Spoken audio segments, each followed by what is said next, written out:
Okay students, अभी देखते हैं कुछ examples. Okay now find the zeros of the functions. आपको इस फंक्शन के जीरोस डिटरमाइन करना है.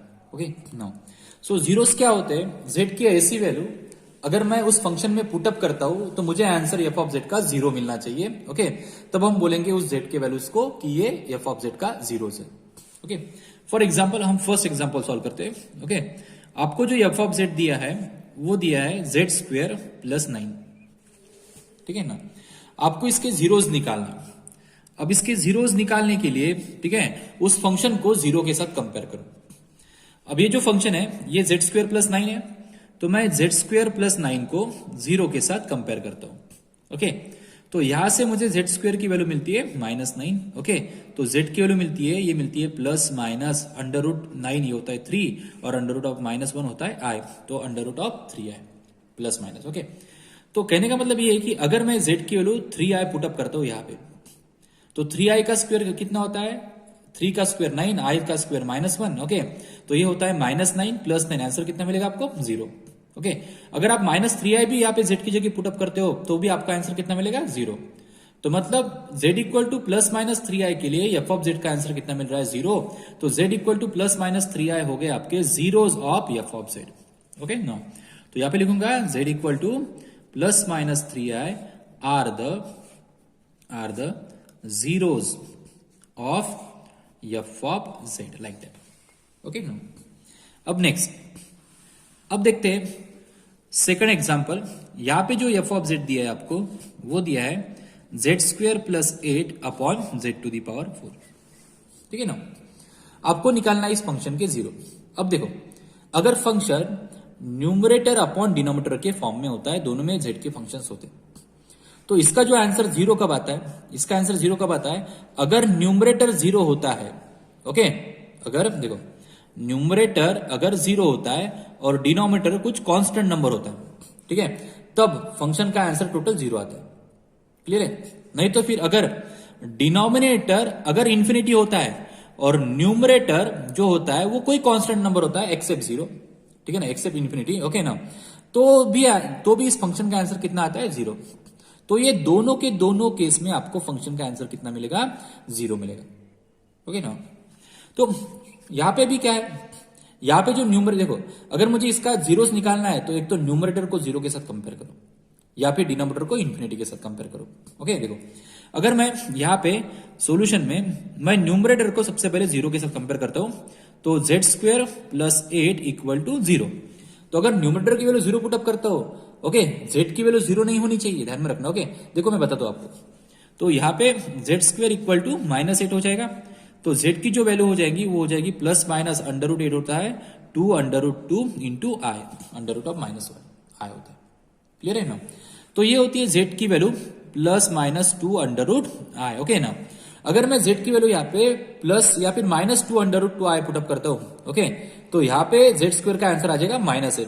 -8 और प्लस 8 कितना हो जाएगा 0. न्यूमरेटर में 0 मिल रहा है लेकिन डिनोमिनेटर में plus minus 2 under root 2 into i raised to the power 4 मिल रहा है. डिनोमिनेटर 0 नहीं मिल रहा है ओनली न्यूमरेटर 0 मिल रहा है. तो न्यूमरेटर 0 डिनोमिनेटर कुछ कांस्टेंट नंबर मिल रहा है करेक्ट है. तो इसका आंसर कितना आएगा 0 आएगा. तो z equal to plus minus 2 under root i ये क्या हो गए 0 हो गए इस फंक्शन के एफ ऑफ जेड के. ओके ना. अब मुझे क्या करना है दो पॉसिबिलिटी है 0 लाने की. अब डिनोमिनेटर को इन्फिनिटी के साथ कंपेयर करो. अगर आप डिनोमिनेटर को इन्फिनिटी के साथ कंपेयर करते हो देखो आपको क्या मिलता है f of z equal to यहां पे z square plus 8 upon z to the power 4. Okay अगर मैं जेड की जगह इन्फिनिटी पुटअप करता हूं तो डिनोमिनेटर में कितना आएगा इन्फिनिटी आएगा और न्यूमरेटर में कितना आएगा इन्फिनिटी प्लस 8 कितना होता है इन्फिनिटी आएगा. ओके तो ये इन्फिनिटी बाय इन्फिनिटी फॉर्म हो गया. ओके नाउ कब होगा जब जेड की वैल्यू इन्फिनिटी होगी. ओके नाउ तो आपको ये जो इन्फिनिटी बाय इन्फिनिटी फॉर्म हो गया ये अनडिटरमिनेट फॉर्म है. ओके इसको सॉल्व करना पड़ेगा. नहीं तो फिर आप एक काम कर सकते हो ठीक है न्यूमरेटर से जेड स्क्वायर देखो आपको डिनोमिनेटर में इन्फिनिटी चाहिए न्यूमरेटर में इन्फिनिटी नहीं चाहिए. ओके न्यूमरेटर में कोई ना कोई कांस्टेंट नंबर चाहिए एक्सेप्ट इन्फिनिटी. तो इन्फिनिटी किसकी वजह से आ रहा है जेड स्क्वायर की वजह से.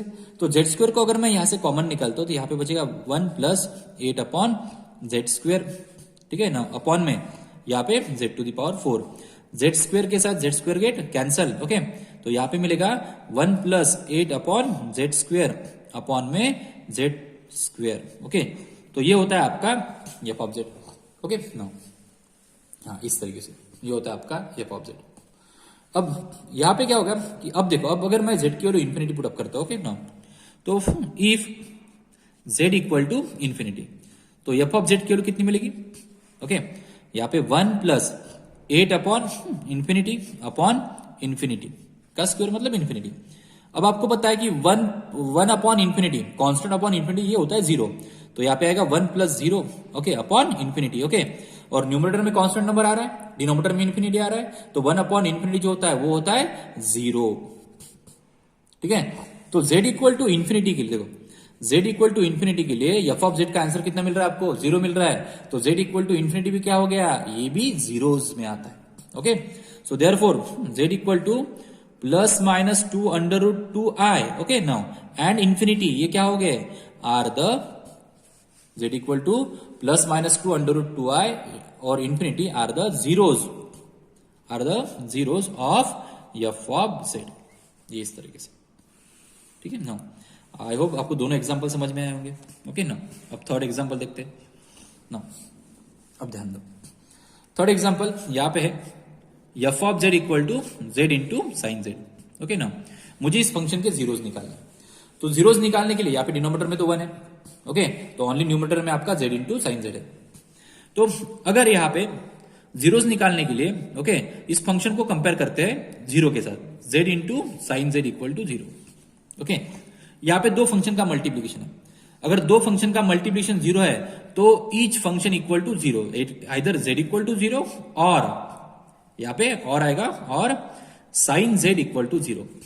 ओके, तो इसका मतलब ये है कि जेड इक्वल टू 0 और ओके नो साइन का कौन कौन सा एंगल है जिसके लिए साइन आंसर 0 दे रहा है। ओके नो, तो ये होता है Z equal to N pi plus minus N pi. Okay no, plus minus N pi, और यहाँ पे जो एन होगा वो 1 2 3 4 डॉट डॉट डॉट। ठीक है ना, अगर आप यहाँ पे एन के लिए 1 ले लो, ओके 1 पाई मतलब पाई, तो यहाँ पे अगर प्लस माइनस पाई भी पुट अप करोगे तो साइन 1 पाई साइन माइनस 1 पाई आंसर कितना मिलेगा? 0। साइन 2 पाई या फिर साइन माइनस 2 पाई आंसर कितना मिलेगा? 0। ओके ना, तो एक तो जेड की वैल्यू 0 होगी, नहीं तो फिर साइन जेड की वैल्यू 0 होगी। इसका मतलब एक तो जेड की वैल्यू 0 होगी, नहीं तो फिर जेड की value plus minus N pi होगी। ओके ना, तो यहाँ पे क्या हो गए? Z equal to 0 comma plus minus N pi. Okay, ये हो गए zeros, are the zeros of f of z, like that, are the zeros of f of z. ठीक है ना, तो ये हो गया थर्ड एग्जांपल। अब देखते हैं last example, fourth example. Okay ना, जो फोर्थ एग्जांपल है उसमें एफ ऑफ जेड जो है वो है आपका z to the power 4 into sine square 1 upon z. ठीक है ना, अब मुझे बताइए यहां पे दो फंक्शन का मल्टीप्लीकेशन, ओके दो फंक्शन का मल्टीप्लीकेशन है, तो अगर मुझे इसको 0 डिटरमाइन करना है तो जेड टू दी पावर 4 की वैल्यू 0 होगी, नहीं तो फिर साइन स्क्वायर 1 अपॉन जेड की वैल्यू 0 होगी।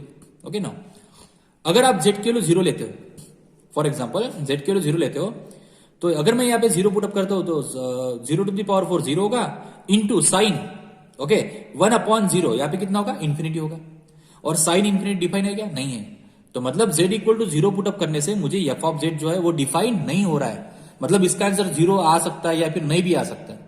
ठीक है ना, तो यहां पे z इक्वल टू 0 नहीं हो सकता है, z is not equal to 0। ठीक है ना, z इक्वल टू, हाँ यहां पे मैं ऐसे लिखूंगा z equal to 0 is not possible.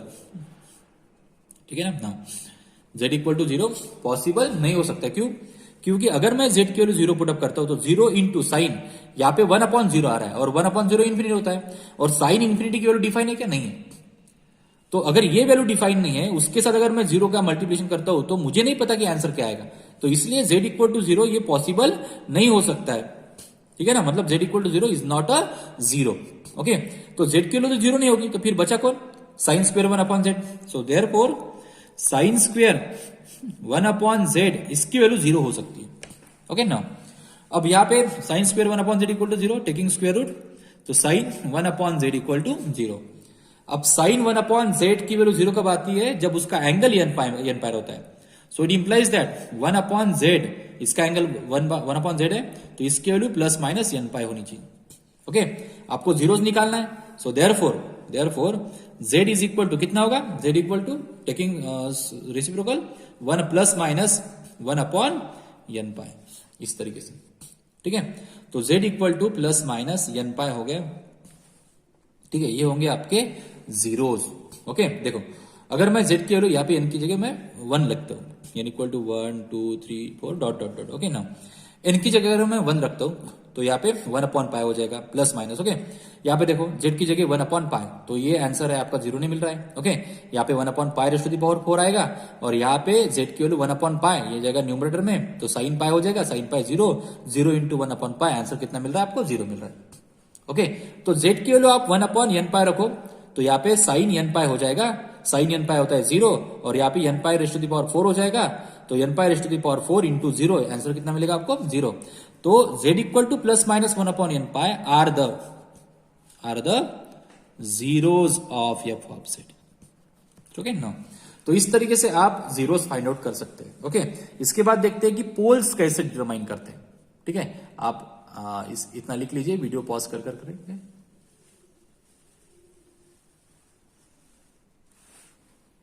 Students अभी देखते हैं how to determine the poles, okay ना। तो ये कुछ एग्जांपल देखते हैं और समझ लेते हैं कि पोल्स कैसे डिटरमाइन कर सकते हैं, ओके ना। आपको पोल्स डिटरमाइन करने के लिए या फिर सिंगुलरिटी डिटरमाइन करने के लिए, ठीक है ना, आपको देखो पोल्स मतलब क्या, पोल्स मतलब मैंने आपको एक छोटा सा स्टेटमेंट लिखवा के दिया था, ओके। f टेंस टू 0 होना चाहिए, f टेंस टू इंफिनिटी होना चाहिए eight z tense to z0 पे, z के ऐसे वैल्यूज पे, ठीक है ना, अगर फंक्शंस z के ऐसे पॉइंट पे अगर फंक्शन इंफिनिटी को अप्रोच करता है तो उसको बोलूंगा मैं पोल्स, ठीक है ना, सिंपल पोल बोलूंगा। तो आपको z की ऐसी वैल्यू खोजना है, ओके, जिसके वजह से f ऑफ z की जो आंसर मिलेगा वो आपको इंफिनिटी मिलेगा, ओके। अब f ऑफ z का आंसर इंफिनिटी कब मिलता है, जब आपका डिनोमिनेटर 0 के बराबर होता है, ओके। तो आपको क्या करना है, डिनोमिनेटर को 0 के साथ कंपेयर करके ना आपको पोल्स मिल जाएंगे, ठीक है।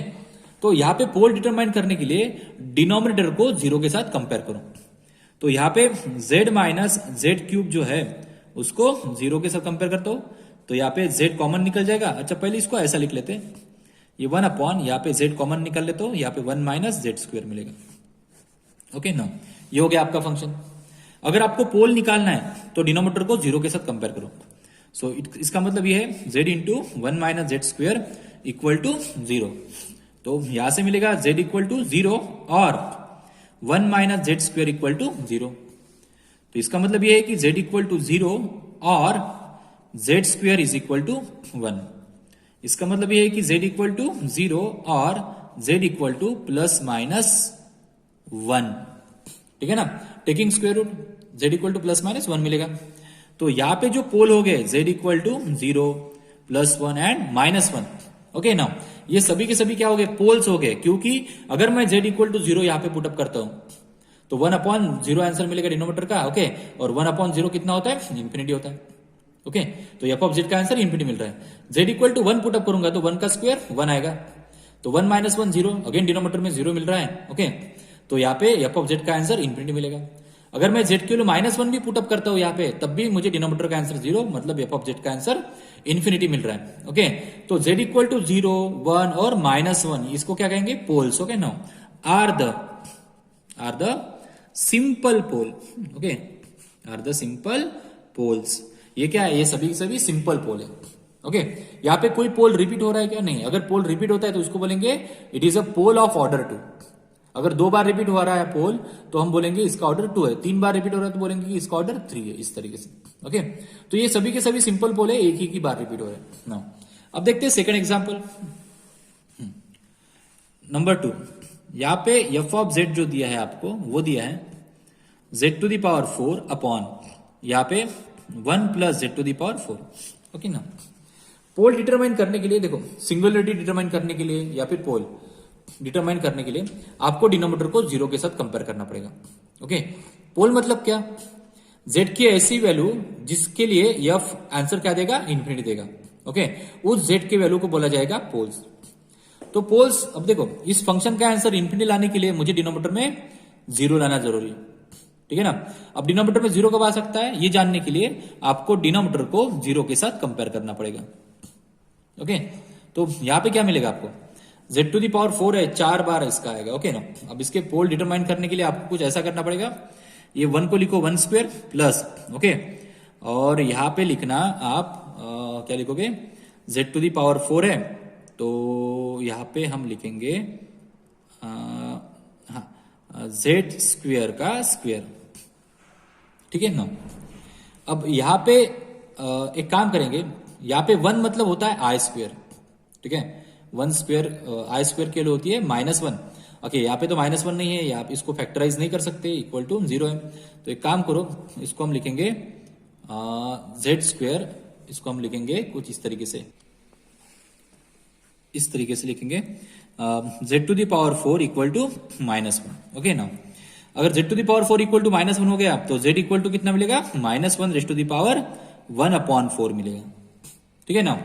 अब आपने डी मॉरिस थ्योरम पढ़ा होगा कॉम्प्लेक्स नंबर में, ओके, और इसके रूट्स भी फाइंड आउट कर सकते थे आप। तो इसके कितने रूट आएंगे, 4 रूट आएंगे। ओके, तो मैं यहाँ पे डायरेक्ट लिखता हूं कि ये जो 4 रूट है, ये 4 रूट कौन से रहेंगे, ये रूट रहेंगे आपके z equal to, okay, +-1 +-i upon √2। यहाँ पे 4 वैल्यू आएगी, एक बार प्लस लेके एक बार माइनस लेके, ठीक है ना। ये +1 +-i अपॉन √2, ये हो गए 2 रूट, और -1 +-i अपॉन √2, ये हो गए आपके 2 रूट, टोटल हो गए 4 रूट। इसका जो आंसर है वो आप कॉम्प्लेक्स नंबर में देख लेना। ओके, तो आप कैसे लिखते थे, -1 को लिखेंगे, क्या लिखेंगे, cos pi plus i sin पाई, बाद में उसमें ऐड करना पड़ता है 2n पाई, ठीक है ना, और बाद में 2k पाई, और k की 4 वैल्यू के लिए k equal to 1 2 3 De Moivre's theorem apply करो इस तरीके से। ओके, उसके बाद में आपको 4 रूट मिलते हैं। ओके, तो ये क्या हो जाएंगे, ये हो जाएंगे पोल्स। अगर मैं ये वैल्यू, इसमें से कोई भी वैल्यू अगर यहाँ पे पुटअप करता हूं तो मुझे आंसर कितना मिलेगा, 0 मिलेगा, डिनोमिनेटर का आंसर 0 मिलेगा, और एफ ऑफ जेड का आंसर इंफिनिटी मिलेगा। ओके, तो ये जो चारों के चारों हो गए, ये हो गए सिंपल पोल्स। ओके ना, एक ही बार रिपीट हो रहे, are the simple pole, are the simple poles. Okay ना। हाँ, अब देखेंगे हम थर्ड एग्जाम्पल। ये एग्जाम्पल थोड़ा लेंदी है। F of z equal to z to the power 5 upon में, यहाँ पे z-2 का square, z² plus 4 raise to the power 3, z-5 raise to the power 4, ठीक है ना। अब आपको इसके पोल निकालना है, तो डिनोमिनेटर को 0 के साथ आप कंपेयर करोगे। ओके ना, तो देखिए 0 के साथ कंपेयर करके आपको क्या मिलेगा, तो यहां पे z-2 square into z² plus 4 का क्यूब, ओके ना, z-5 raise to the power 4 equal to 0। मैंने डिनोमिनेटर को 0 के साथ कंपेयर किया, तभी जाके मुझे एफ ऑफ जेड का आंसर इंफिनिटी मिल सकता है। ओके, तो यहाँ पे 3 फंक्शन का मल्टीप्लीकेशन है equal to 0। Okay, so each function equal to 0, तो z-2 इसका होल स्क्वायर इक्वल टू 0, और z² plus 4 raise to the power 3 equal to 0, और z-5 raise to the power 4 equal to 0। Okay ना, तो यहां पे क्या मिलेगा, z-2 का स्क्वायर है, तो इसका मतलब z-2 into z-2 equal to 0। तो इसका मतलब यह है कि z-2 इक्वल टू 0 और z-2 इक्वल टू 0, ठीक है ना। तो इसका मतलब यह है, क्या मिलेगा आपको, z इक्वल टू 2। देखो यहाँ पे डबल पोल मिल रहा है, ओके, क्योंकि पावर 2 था तो ये पोल 2 बार रिपीट होगा। ओके, अगर ये देखो, ये z इक्वल टू 2 पुटअप करने से टोटल डिनोमिनेटर मुझे क्या मिल रहा है, 0 मिल रहा है, और न्यूमरेटर में आंसर कांस्टेंट नंबर मिल रहा है। तो कांस्टेंट नंबर अपॉन 0 ये होता है इन्फिनिटी, तो एफ ऑफ जेड की वैल्यू इन्फिनिटी आएगी at point z equal to 2।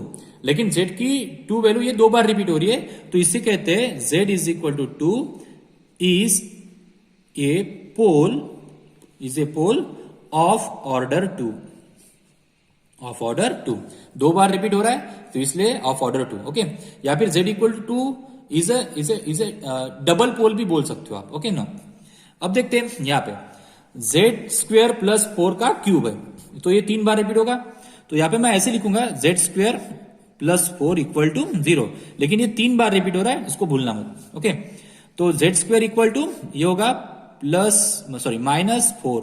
Okay, तो z इक्वल टू ये हो जाएगा +-2i। ओके, तो z इक्वल टू +-2i, यहाँ पे पावर 3 है। ओके, तो यहाँ पे कितनी बार ये रिपीट होगा? 3 बार। ओके ना, तो z equal to plus minus 2i plus minus 2i plus minus 2i। Okay ना, तो कितनी बार रिपीट हो रहा है? 1, 2 एंड 3 टाइम्स। ओके, तो क्योंकि पावर 3 था तो इसको बोलेंगे हम z equal to plus minus 2i। ठीक है ना, इसे कहेंगे हम पोल, इसे पोल ऑफ ऑर्डर 3। 3 बार रिपीट हो रहा है।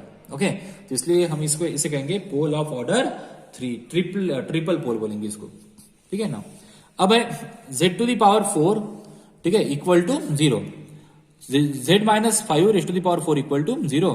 तो यहां पे लिखूंगा मैं z माइनस 5 इक्वल टू 0, लेकिन ये 4 बार रिपीट हो रहा है तो z इक्वल टू 5, ये 4 टाइम्स रिपीट होगा तो z equal to 5 5 5 5। Okay, 5 times. Okay, 5 जो है वो 4 टाइम्स है, तो z equal to 5 is a pole of order कितनी बार रिपीट हो रहा है? 4 टाइम्स, ऑफ ऑर्डर 4। ठीक है, तो इस तरीके से पोल आप डिटरमाइन कर सकते हो। ठीक है, अब लास्ट एग्जांपल बचा है नंबर 5। ओके, हाँ, e to the power z upon 1 plus z square. Okay, यह है आपका f ऑफ z। ओके, आपको इसके पोल डिटरमाइन करना है, तो डिनोमिनेटर को 0 के साथ कंपेयर करो, 1 plus z square equal to 0। Okay now, तो यहाँ पे कितना होगा? जेड स्क्वेयर इक्वल टू -1, तो z इक्वल टू कितना? Plus minus i। ठीक है, z equal to plus minus i। अब ये दोनों के दोनों सिंपल पोल है। ठीक है ना, z equal to plus minus i simple है, एक i है दूसरा माइनस i है, आर द ये हो जाएंगे आपके सिंपल पोल। ओके, क्योंकि एक ही बार रिपीट हो रहा है। तो इस तरीके से आप पोल को आइडेंटिफाई कर सकते हैं फ्रॉम गिवन फंक्शंस। ओके, इतना लिख लीजिए, इसके बाद देखते हैं हम कॉचीज थ्योरम।